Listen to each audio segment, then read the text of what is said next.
Let it up, let it up, let it up. Let it up, let it up, let it up. Fire. Wait, wait, wait. Wait, wait, wait. Wait, wait, wait. Wait, wait, wait. Let it up, let it up, let it up. Fire.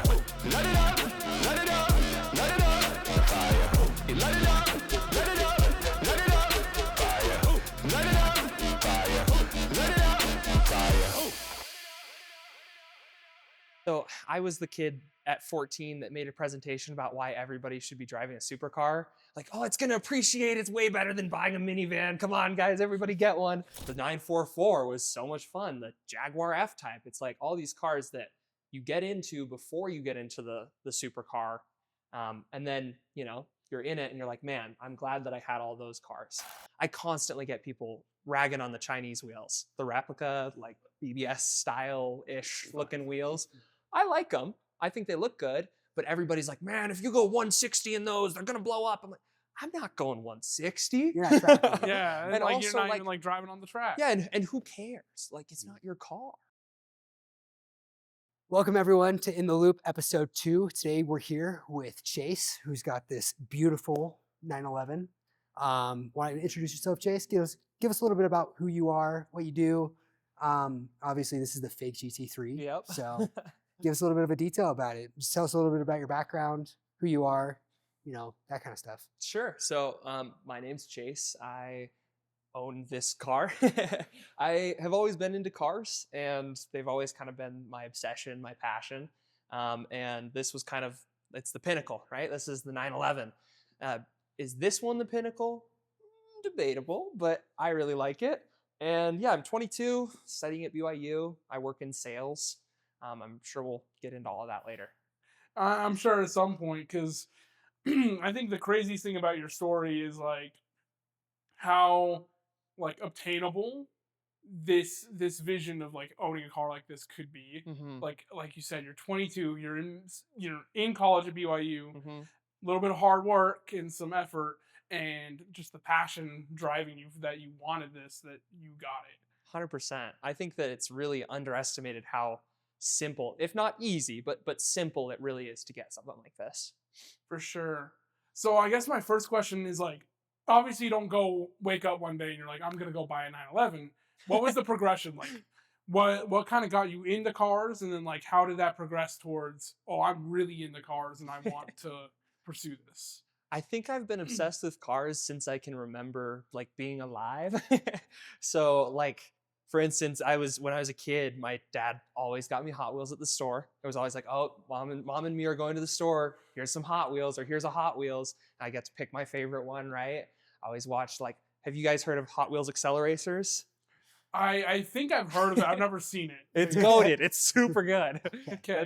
It's a show from Sorry, like, I was the more of early a 2000s. Matchbox kind of guy. Yeah, oh, no, man. No, not a Matchbox kid. But I would do my own little car shows as like a 4-year-old, like cover the ground with the cars, line them up, do a little drifting. When I was 14, I had an Instagram taking like photos of my little Hot Wheels and collecting and stuff, you know? Like, I've always just loved cars, and I feel like my dad's really trained me for that. 911 specifically, my uncle, he has a 996 Turbo, a speed yellow 996 Turbo. The best color. Oh, such a good color. So when I was growing up, I was like, that was like the car I was looking up to. It was like, we never owned any sports cars or anything really as a family. And so to see him with the 911, it was like, okay, I want one of those, you know? Yeah, for sure. It's always the cool uncle, right? It's got like the toys, and you're like, I want that. I have this saying, if you don't have a rich uncle in your family, your dad's the rich uncle. Did you ever have kind of a passion working on cars, you know, having more of the mechanical inclinations of actually working, building, other than just maybe changing your tire? Like, Right. Was there anything outside of that passion that you're like, I actually like working with these vehicles as well? Yeah, so same thing, my dad. I mean, he has been working on cars since he was a kid, and that's kind of why he got me into cars, so that he could have someone to hold the flashlight to be in the garage with him, right?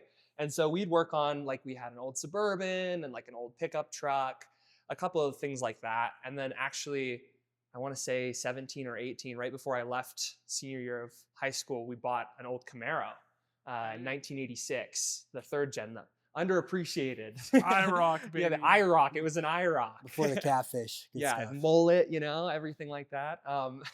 And so the 3rd gen we restored. It was like in a field rotting. We built that back up and then sold it eventually. So, Okay. yeah, I've always kind of worked on cars, but I'm not incredibly good at it, but field of YouTube mechanics, right? Absolutely. Hey, that's, you could be a Chris Fix. Yeah, exactly.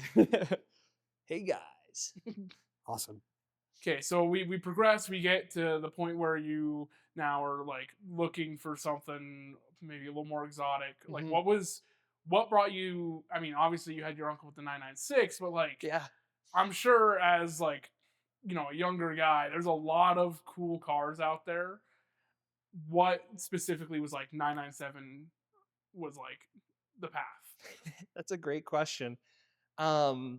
I was looking at 996s and I was like, okay, so 996 is kind of in the budget before I left on a mission. Mhm. I don't know if you guys are familiar, like in my church, we leave for 2 years, go on a mission.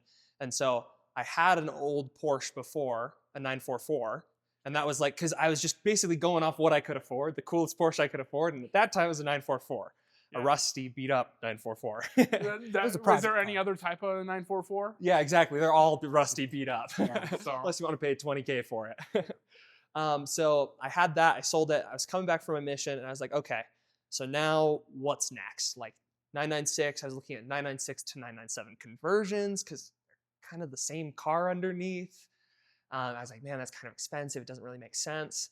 And then I found this car. I was at work, and I was on Facebook Marketplace scrolling, as you do. I found this car, and I was like, oh man, like that car is sweet. I should totally look into this. Shot him an offer, and he was like, yeah, let's do it. I was like, okay, let's do it. What a shrewd negotiator. Right. A little Edison. No fight back. Just like, yeah, let's sell it. I think he was ready to get rid of it. I mean, fair enough. But like, so you get the car. Mhm. How long have you had it since you bought it? It's been 5 or 6 months now. Okay, so not very long. Yeah. You've done a lot to it. I've seen the before pictures. You want to Right. like enlighten us on exactly what all you've changed? Okay, so most of it's cosmetic. I'll start with the kind of performance-oriented mods because I think those are car guys care a little bit more about those. Sure. So the most important, I think, change that I made was the numeric shifter.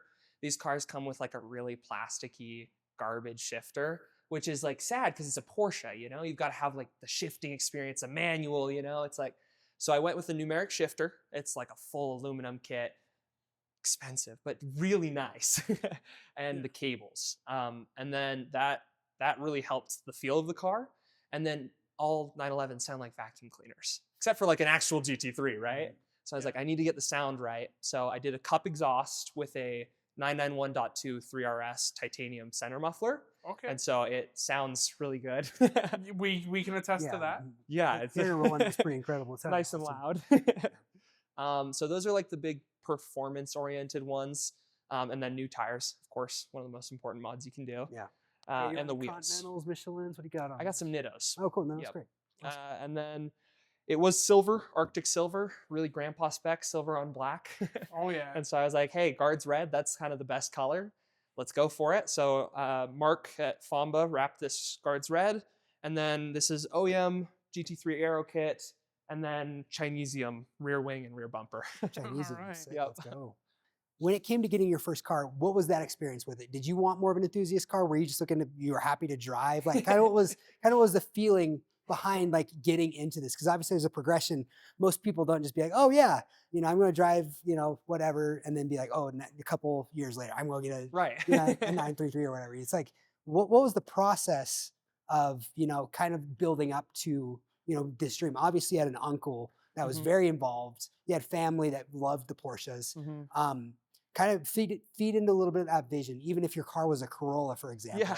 Was there anything inside of you that like, hey, I want something better than this? Like, Yeah. kind of give kind of the work ethic build up to it, you know? So I was the kid at 14 that made a presentation about why everybody should be driving a supercar. Like, oh, it's gonna appreciate. It's way better than buying a minivan. Come on, guys, everybody get one. And I used to be made fun of for that. It was like so much my personality that people were like, okay, it's that weird car guy, right? And I remember specifically one time we had to do like presentations, and I presented about that. And then afterwards, some kid that hadn't prepared something went up, and his whole presentation was making fun of me for the car thing. And I was like, man, I'm going to prove these people wrong. And I feel like we're on the way.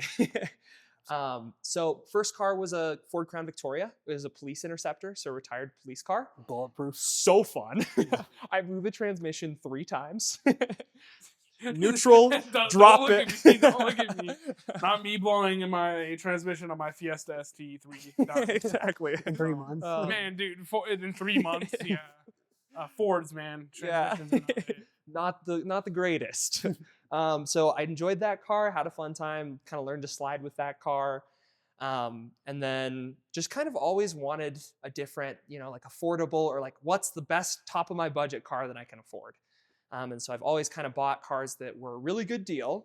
My philosophy kind of like lower end of the market, sell it for higher end of the market, and then buy another one. So I don't know, the longest car I've ever had was maybe 6 months, a year max. Don't be looking at me again. Like, Chase, we might honestly be cut from the same cloth. Yeah. Like, my parents made fun of me. I remember countless experiences where like my parents were like, "You bought another car?" And I'm like, "Yeah, I did. I bought a Mini Cooper S for $1,200. All right, Don't at me. don't at me." And I sold it for like $2,000 broken. Mm-hmm. So like, who really won?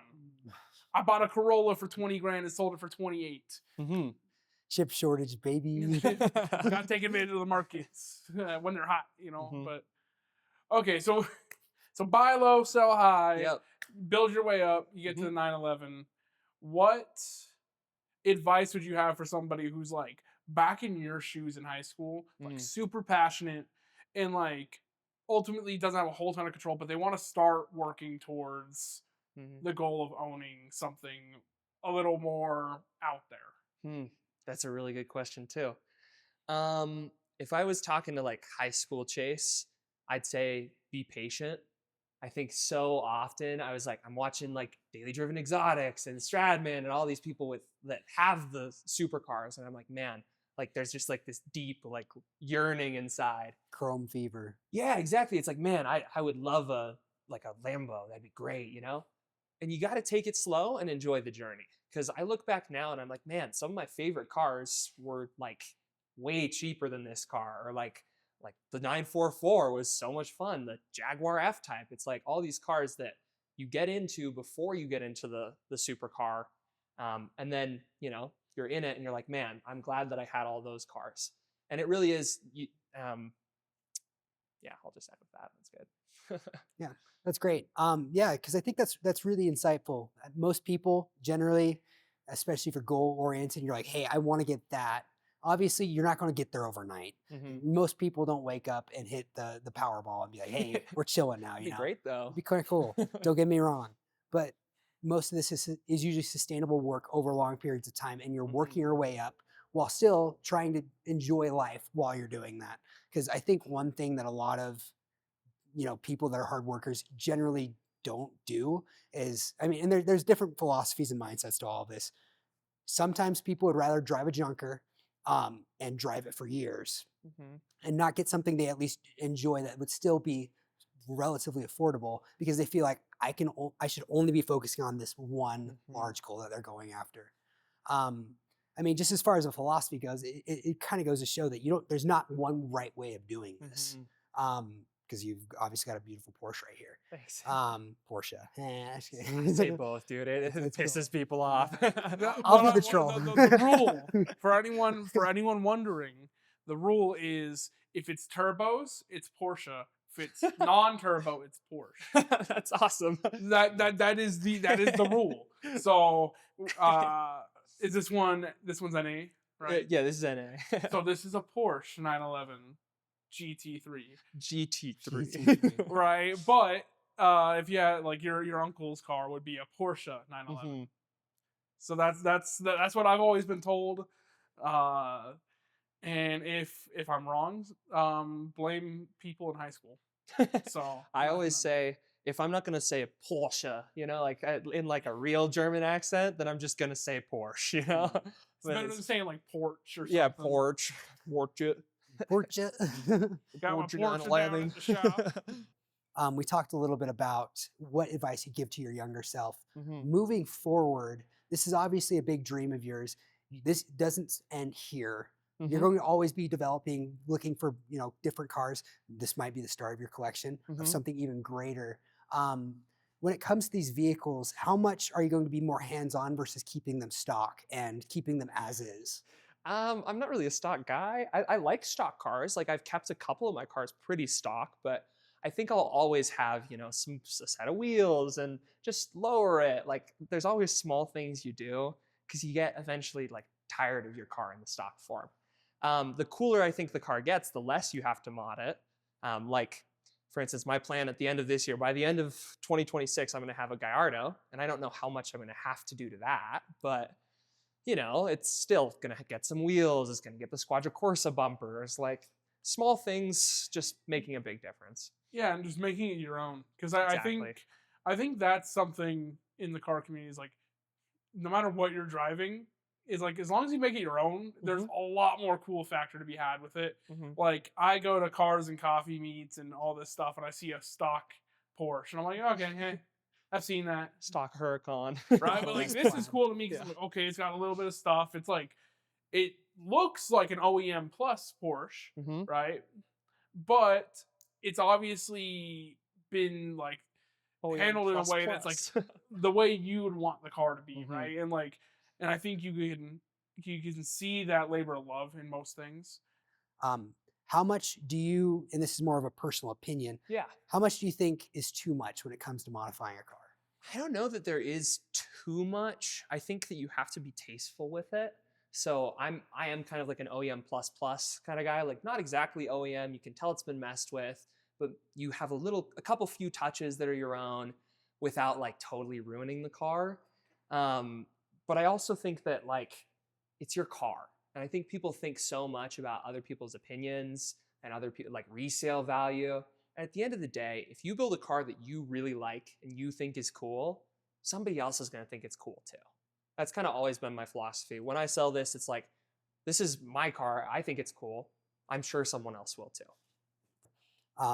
One last question when it comes to this, and this is more of an industry related question. I'm not, you say you're a car guy. Yeah. We'll put it to the test. Just 'cause, coming to a lot of how the industry seems to be shifting, there's a lot of pushback, especially from manufacturers locking down with software and hardware of modifications to your vehicle. Mhm.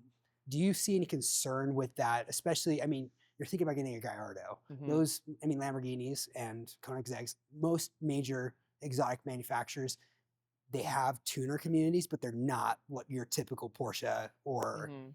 Toyota. And I'm just Right. kidding, Toyota. You know what I mean? It's like the aftermarket support's a little bit more niche comparatively, and it's a lot higher of a price point.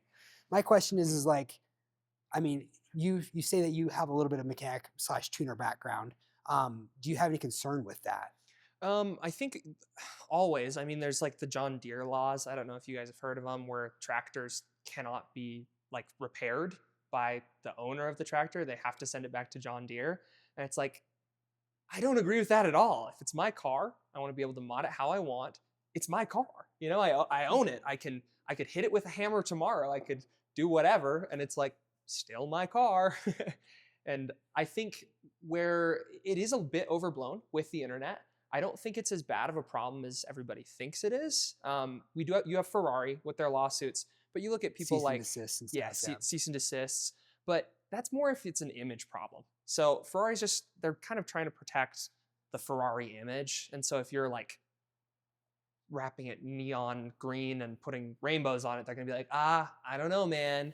Like, we don't really want pictures of our cars looking like that. Exactly. Going A around Nyan here. cap So as put long all as you're over it. like, I don't know. I don't agree with Ferrari's lawsuits, but I do at the same time kind of see where they're coming from of just like, hey, let's keep it tasteful, guys. And I think that's kind of what they're trying to say. Yeah, I guess my opinion on things, like, I think personally, if you start modding your engine, you're bound to run into issues. Mm-hmm. Hence my Fiesta ST.